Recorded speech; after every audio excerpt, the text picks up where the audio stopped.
Hi hello welcome to Revathi's kitchen. இன்றைக்கி நம்ம உப்பு உருண்டை எப்படி பண்ணுறதுன்னு பார்க்க போகிறோம். இதுக்கு தேவையான பொருட்கள் என்னென்னு பார்த்தீங்கன்னா, அரிசி மாவு 200 கிராம், பச்சை மிளகா 6, கடலப்பருப்பு உளுத்தம்பருப்பு 1 டேபிள் ஸ்பூன் 2 டேபிள் ஸ்பூன், தேங்காய் பாதி மூடி, வெங்காயம் 1, கடுகு 1/2 டீஸ்பூன், பெருங்காயம், கறிவேப்பிலை, கொத்தமல்லி, உப்பு, எண்ணெய்.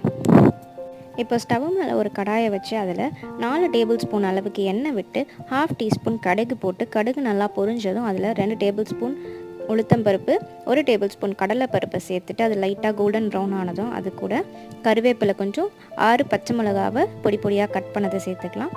அடுத்து இது கூட ஒரு பெரிய வெங்காயத்தை பொடி பொடியாக கட் பண்ணி சேர்த்துருக்கேன்.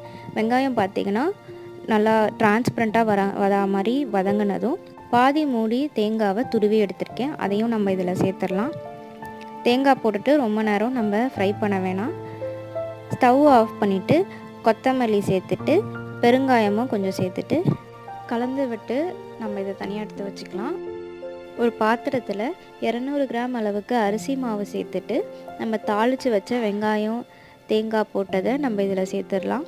அடுத்து இதுக்கு தேவையான அளவுக்கு உப்பு சேர்த்துட்டு நம்ம நல்லா கலந்து விட்டுடலாம். அடுத்து தண்ணியை வந்துட்டு நல்லா சூட பண்ணி அந்த கொதிக்கிற தண்ணியை சூடான தண்ணியை நம்ம இதில் சேர்த்து பிசைய போகிறோம்.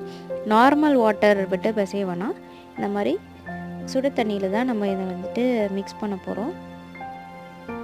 இப்போ பார்த்திங்கன்னா சூடு கொஞ்சம் லைட்டாக ஆறுனதும் இது நல்லா கையை வச்சு பிசைஞ்சு இந்த மாதிரி ஃபுல்லாக கலந்து விட்டுடலாம். அரிசி மாவோடு சேர்த்து இந்த பதத்துக்கு வர அளவுக்கு கலந்து விட்டுட்டு நம்ம இந்த சைஸ் அளவுக்கு உருண்டை பிடிக்க ஆரம்பிச்சிடலாம்.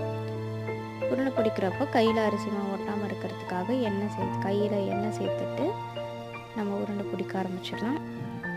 இப்போ பார்த்திங்கன்னா எல்லா உருண்டையும் பிடிச்சி வச்சாச்சு. இப்போ இதை நம்ம இட்லி தட்டுலேயே வச்சிடலாம். இட்லி தட்டுலேயே நம்ம 2 கூட வச்சுக்கலாம், இது ஒட்டாது.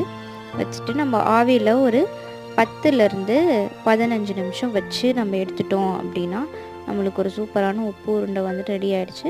இதை நம்ம ஈவினிங் ஸ்நாக்ஸில் ஹெல்த்தியாக ஒரு ஈவினிங் ஸ்நாக்ஸாக போடணுன்னா இந்த மாதிரி ட்ரை பண்ணலாம். ஸோ தேங்க்ஸ் ஃபார் வாட்சிங். Subscribe to Revathi's kitchen.